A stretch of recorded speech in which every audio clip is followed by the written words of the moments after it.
May 2014, I was 10 years old, and I had just returned to my home city in Russia from my spring break in Ukraine.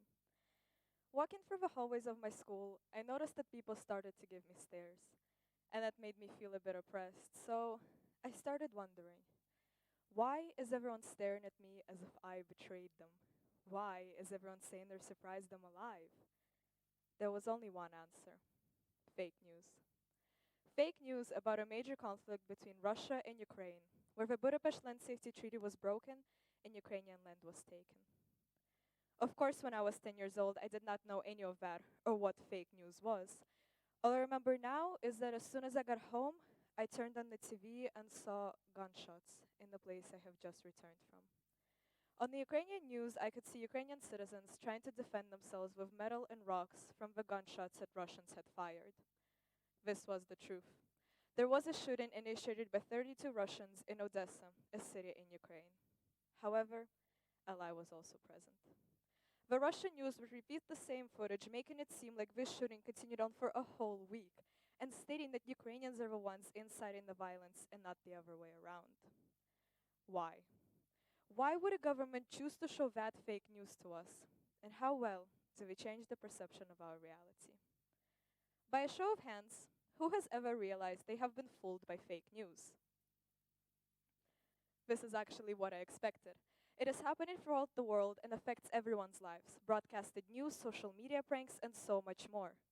It has been happening for years, but suddenly some events became defining moments for what fake news really is. We all remember a very recent American presidential election, where the votes might have been influenced, after which many companies were caught sharing people's information illegally, and after which many privacy policies were published. Since then, fake news is now defined as a type of yellow journalism or propaganda that consists of deliberate disinformation via any communicative platform. But don't let me bore you with politics, and let's try to understand fake news at our level. Imagine you are best friend with Patricia, and she posted an Instagram story of our friend Joe with the caption "Bay." However, Joe has been denying everything, saying that those are just ridiculous rumors. To which your friend simply replies with an explanation: "Oh, you just don't know Joe like I do. He is a very shy person and wants to keep our relationship a secret." In this situation, I could assure you, you'd believe your best friend Patricia, simply because she's the person you trust, the person who shares your same interest, and the person who's in there for you in many life situations. We choose to believe in fake news because we trust into our sources. In fact, 66% of United States citizens believe that the spread of fake news has increased, changing opinions in negative ways. And that is one of the reasons that we should all be more critical. Yes, knowing what is happening in the world is important, but if it is false, it is simply useless.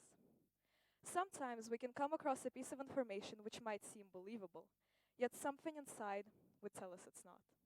And that something is our gut feeling, which has been there for us in many life situations and has proven itself to be trustworthy. So instead of ignoring it, we can embrace it and make it help us bring out the best sides of our critical selves. We should be able to follow our instincts and be able to judge, value, and analyze on what constantly happens around us.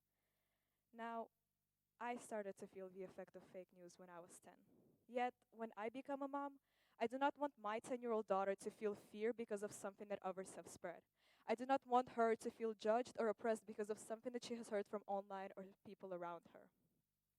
We as a society need to understand that accepting the truth about today's world will only bring us out of hiding from our reality. We should all pay more attention to what we believe in. If our feelings and reason are telling us that we should question something, then we probably should. I'm not asking you to fact check everything, that would be simply impossible. However, I am asking you to pay more attention to what we're all exposed to, because then you're not living in reality. You're living a life that anyone can control. Thank you.